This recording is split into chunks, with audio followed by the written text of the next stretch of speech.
Hi, it's Non-Gone, and today we're playing Mass Effect 2, the original PS3 version. I'm really excited about this one. This is a dual-purpose video. We're doing a speed plat and a stay bad all wrapped up into one. So the speed plat's self-explanatory. We're trying to get top time from start to finish of all the trophies. This is the fourth Mass Effect game I've done. I'm trying to do all 6. The first 3 scores are up there. And if you notice, the last one is this exact game, but the Legendary Edition. So I'm not going to cover that same ground twice. We're going to focus on what's different about the PS3 version. Now, 90% of the difference is the Insanity run. You actually have to do a playthrough on Insanity. It doesn't have to be good. Everybody doesn't have to live. And in fact, on this run, everybody is going to die. So this is going to be grim. But you will not have to get good, and you will get the Insanity trophy on this as quickly and easy as possible. So for story reasons, I suggest you play this game not on Insanity first, but do not import your character into a New Game Plus. The enemies will scale to whatever level you import, but all of your upgrades will be wiped out, and you'll have to get them again. So you got high-level enemies and low-level Shepard. If you have a Mass Effect 1 save to import, now you're talking. That'll get you some extra credits and stuff. For our purposes, we're going to start with a clean playthrough. That way, whatever saves you got, you can do at least this or be that much better off. Next thing you got to decide is what class you want to be. For Insanity, there's really only 2 choices, Protect or Attack, and that would be Soldier or Sentinel. Sentinel, we call the Mimi special because Mimi Gone loves using this for all her playthroughs. It really has an answer for every one of the things that the enemy throws at you, but unfortunately, you spend a lot of time in cover waiting for your powers to recharge this way. So while it is really great, for me, nothing really matters enemy-wise if you can spam Adrenaline Rush and just empty an entire assault rifle clip into them. So we're going to be using Soldier, but legit, if you're into the powers, definitely go for Sentinel. Mimi says it's the best and she knows what she's doing. So before we start the playthrough, I'm going to give you some pro tips. Number 1, certain enemies are programmed to charge and certain enemies are programmed to respect your cover. So if it is not a Krogan or Varen or Pyro and they're right up on the other side of where you're at, don't panic. They probably will back up or stay where they're at. Another pro tip, enemies are generally right-handed, so if you are peeking out of a left side or right side of cover, make sure it's the right. It'll generally block their guns from being able to get to you while you can still use yours. Scions, I've learned, are also with their shockwave. If you are completely in cover, it won't hit you. If your head is sticking out of cover, it'll blow you out of cover, and that's how you die. Power usage. If you can see somebody, you can hit them with your squad mate's powers. Yours has an animation, so it takes a little while to get there. However, there's actually a cool little trick that I found. See this little orange circle there? If I put my reticle out to the side, but leave that orange thing there, and I shoot, say, concussive shot as a soldier, it will fire out on a line with my reticle and then turn and get them behind cover. So if you're super frustrated that your powers are slamming into the cover that enemies are at and you can't seem to do any damage to them, give that a shot. And my final pro tip is be on the lookout for battles you can skip. There's a lot of them. If you're running along and bypassing all the enemies and you see this little green saving icon show up in the bottom, you have hit a checkpoint. And if you die after that checkpoint, it'll take you right back there and despawn all the enemies behind you. And you can also take advantage of what I call a wave budget, which is not quite the right use for that. But basically it means that the game can't put more than X number of enemies on the screen at one time. And so if you can leave enemies alive and in a position where they can't get you, you can run right ahead of them and the rest of them in front of you won't spawn. But that's pretty much all I got. We're already 5 minutes in. I guess it's time to start this Insanity run. Let's go! The facilities first. It's pretty much just a tutorial. Do what they tell you to do. Freedom's Progress is next, and you really do have to fight every enemy in here. Make sure you upgrade all of your party with their stuff. It really helps. And make sure you pick up this heavy weapon ammo off this YMIR mech right at the end. Do not forget this. We need it for the end. Believe it or not, after Freedom's Progress, you only have to do 8 missions and you will be done with the game and have your credits. So the first one we're going to do is Morden, and that's because he opens up the research lab for tech upgrades, and we like upgrades. If you have any credits, go down to the lower floor of Omega first to Ken Salvage, get your discount, and then buy, at the very least, the health upgrade, and if you have the money, buy the heavy weapon ammo as well. You can skip the battle right before the clinic by heading left when you get here around this way. You might have to kill a Varen and a couple Pyros to keep from getting stagger locked. Same thing with this battle here. You can run right under the rocket launcher guys. You might have to kill a few to get to this door, but there will be a checkpoint right when you hit it. And then fight your way to the very last battle where you want to fight and do what they tell you until until the end of the 4th spawn. At that point, after you hit the 2nd button, plant your team right here and fight every enemy that comes out until they're gone. You'll see a couple Krogan and a couple of Pyros, and you'll know you're done.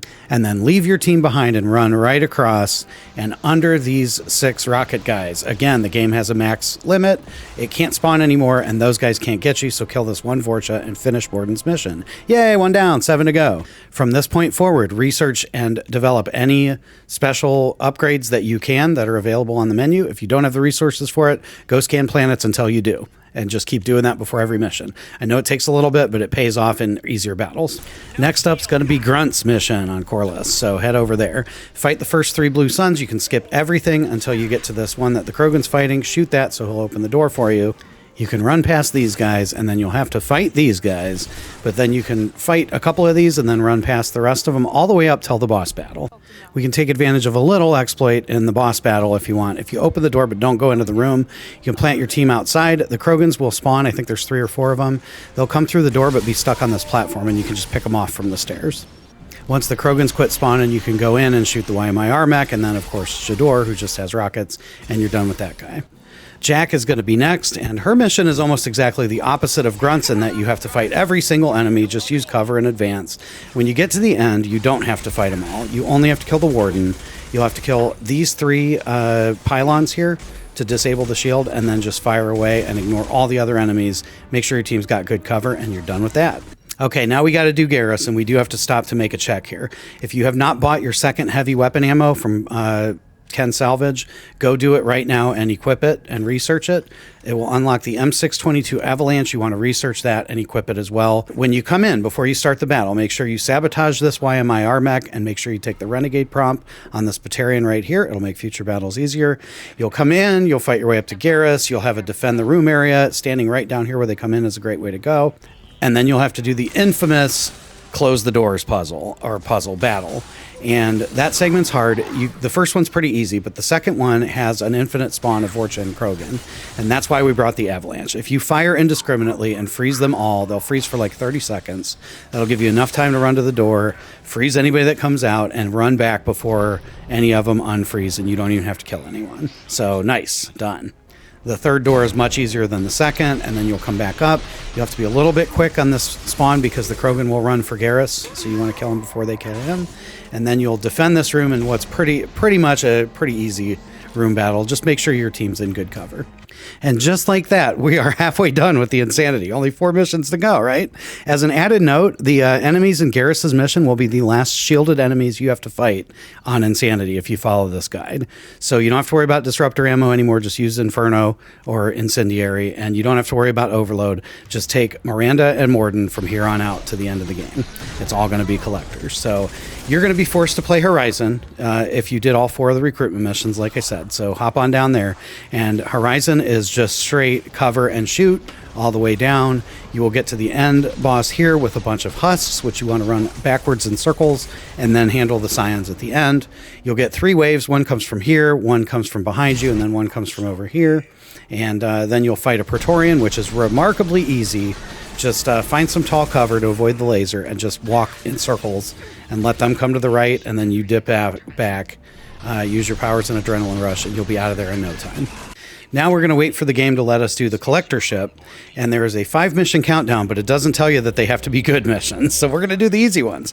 Nothing's easier than the 5 Firewalker missions, so those are the ones you're going to do, all 5. Sometime before the 5th one, make sure you talk to Morden to unlock Tachanka. Go down there and at least buy the heavy weapon upgrade. If you have the money, you go ahead and buy like an assault rifle damage from Fortac as well, and any protection that you can afford. And then research the M920 Cane once you have your 3rd heavy upgrade. Equip that, and that's what you're going to have for the rest of the game. Now, we're going to go to Collector Ship after the 5th battle. You'll get a unique opportunity to either learn assault rifles, which is what you should do if you have a class that doesn't know them, or get a great assault rifle if you are a soldier like me. So make sure you do that. It's all assault rifles all the time. Once that's done, you only have to fight 2 battles in the whole collector ship mission. The first one's this unfair platform puzzle. Take the 3 spawns of regular enemies out first before attempting to go after the 2 scions. As long as you stay in cover, you should be all right. You can then run past everybody until you get to the Praetorian. Make sure you die so you start back up with a clean battle. You'll have to kill about 4 husks and 2 drones, I think. Kite him around these ramps until he's dead, and then sprint past everybody till the mission is over. Research whatever upgrades are available right now. Go down to the planets and buy whatever upgrades you can with your credits, and then make a hard save right here. This is the point of no return, if you will. So the plan is to finish the game on Insanity from here as quickly as possible, come back to this save, switch to casual, and get all the rest of the trophies that way. Start the Reaper IFF mission. You can run right past the first spawn until you see the green thing shoot up. Head straight for the door and try to hack it. Sometimes you can get there before the second spawn gets you. Sometimes you can't. Second part, you can completely run all the way to the door that you would have to hack. You will die at the end, but you'll go through like 3 checkpoints in the process. And again, it'll spawn you with no enemies behind you. So get to the final checkpoint, back everyone up until the husks are dead, kill the 2 scions, and then hack the door, and you'll be at the final mission of the game. And this is why we brought Arcane. This is one of the hardest, dumbest battles on the entire game on Insanity. The husks spawn in 4 different corners, so they'll always be on multiple sides of you. They all have to have their armor peeled before you can move them with anything. And there's like 100 of them by the time the little armor pops up on the core, and then you shoot it a little bit, and then it closes. Really, really a pain in the butt. Bring the cane, fire a shot as soon as it lets you. It will pierce the armor and insta-kill that core and end the mission. You don't even have to kill a single husk. You're welcome. Okay, so we only have one more mission left, but the game doesn't want us to do it yet. We've done so little content, it will not let us go forward. But we're going to do 3 more cheap side missions, and that hopefully will allow us to do it. First, go down and talk to Legion only once. You don't have to do his loyalty mission. And then head up to the map and do Hourglass Nebula, Ploitari, and Xanathon. That's the big boat on the cliff. Just run up there. There's no enemies. Do the Normandy crash site and make sure you get all 20 dog tags so it completes that mission. And then Caliston Rift, Solveig, and Sinmara. Those are super easy. There's no combat. And we are on the road to our big boy here. So Edie's going to tell you the IFF's ready. Of course, the collectors are going to show up as soon as you touch the galaxy map. So make sure you got any upgrades you were going to have. And you'll then jump immediately into the Omega 4 relay and start the suicide mission. I'll warn you again, this is going to be grim. Everybody is going to die in this. So the first part, you'll lose 3 of your teammates because there's no ship upgrades.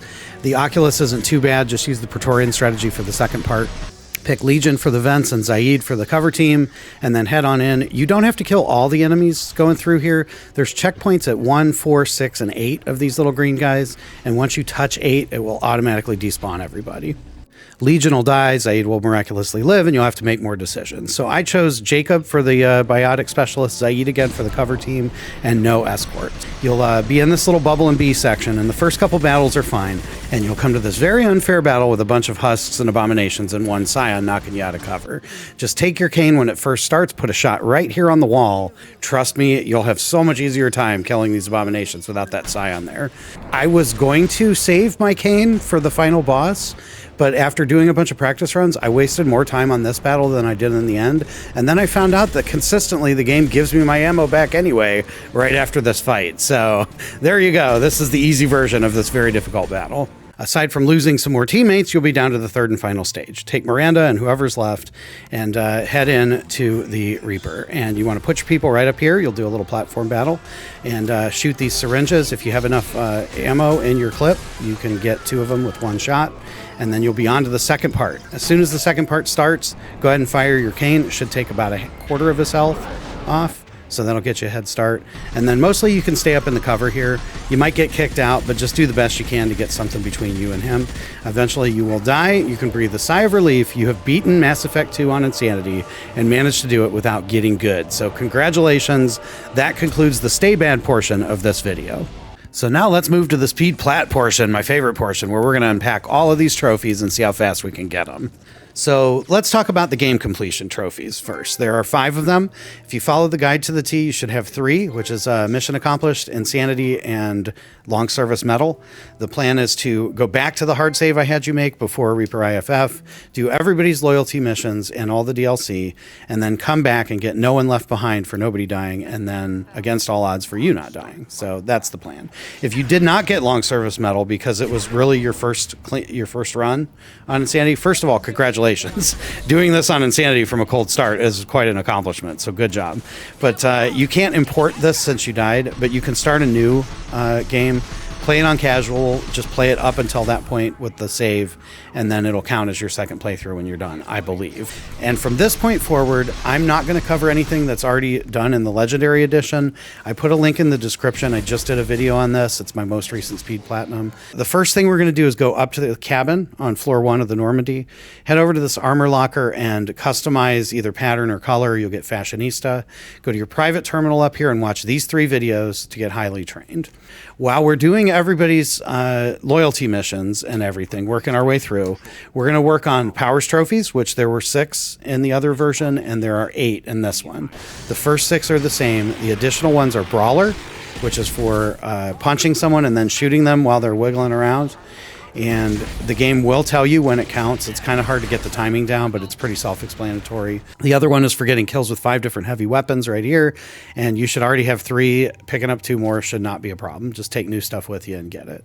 We're also going to work on romance. In my case, I'm going to romance Thane, and I cannot guarantee if you choose someone else that it will work the same way.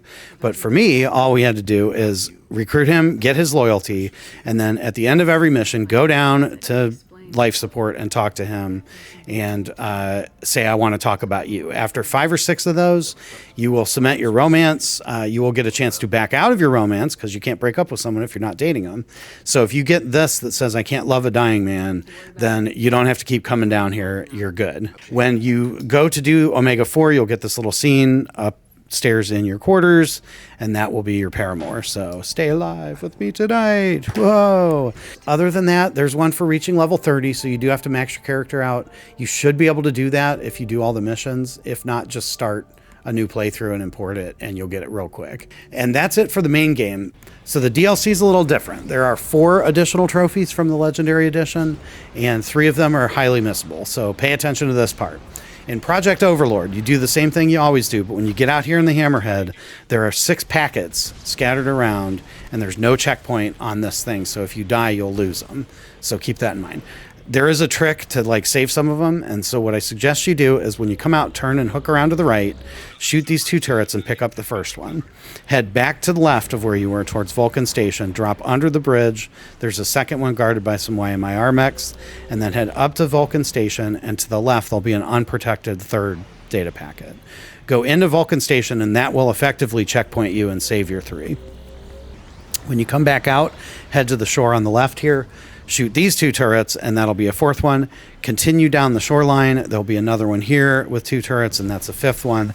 And then I suggest you head under the bridge to Atlas Station and pick up this unguarded 6th one right here. I can't stress this enough. It is so easy to go do Prometheus Station, forget that you were getting packets, accidentally hit the button to get into Atlas Station, and then you're locked out of this trophy. So just get the 6th one and then go down and do Prometheus Station. It's system control eliminates you from accidentally going where you shouldn't go. If you do accidentally go in, you have to restart Project Overlord if you remember, and if you don't have a save file, then you have to restart an entire playthrough. So keep that in mind. The other DLC is pretty much the same. Shadow Broker's fine. Kasumian Zaid is fine. But Arrival is one that didn't even have any trophies in the Legendary Edition. It has 3 this time. One's for completing it, and the other 2 are very, very missable. So the first one's to get to Kenson without causing a ruckus. And so you just want to come down here in the sewers. The Varen don't count. Go ahead and shoot them. When you come out of the sewers, make a save right here. Disable the power, go through this area, over to these steps, and that'll avoid the guards in this spot. And then when you're in the actual prison, if you wait a little bit, once you hear a conversation, you can run past the doors without attracting their attention usually. When you get to the final area here, do not open this door. There's guards in there. You want to go around to the back and greet Kenson through there. And that's how you get that one. The second missable trophy is Last Stand. So when you get into the facility, the base with Object Row, make a save right here before any combat starts. You're going to get a plot twist, and then you're going to be stuck in this room, and if you die, the story will move on. It will only knock you out, but it will autosave, so you need to come back to this save right here. The trophy is for surviving all 5 waves of this. The last one is a YMIR mech with like 3 more people behind it, so make sure you do that. Again, if you fail to do that, go back to this save right here, and you should be okay. Once you do that, complete the Arrival DLC, you should be done and good to go. Finish all the rest of your loyalty missions, get your romance trophy, work your way back through the suicide mission, all these trophies will pop and you will get your shiny new platinum trophy. Yay! Congratulations. As far as time goes, I know this is a speed platinum. I figured it'd be about 17 or 18 hours, and I ended up with a time of 14 hours and 53 minutes, which I'm very proud of. You, of course, can use these strategies and beat my times. There's definitely room for improvement, and I wish you the best of luck with that. Although currently I'm excited that I have now top times in Mass Effect 1 and 2 for both versions, and of course I'll be moving on to ME3 next, so I'm excited about that as well, and the final one's going to culminate with some help from my friends. As always, I appreciate everybody's support to the channel and all the comments and feedback that I get, and I will see y'all in the next video. Thanks for watching again. In the meantime, stay bad, people. Non-gone is gone.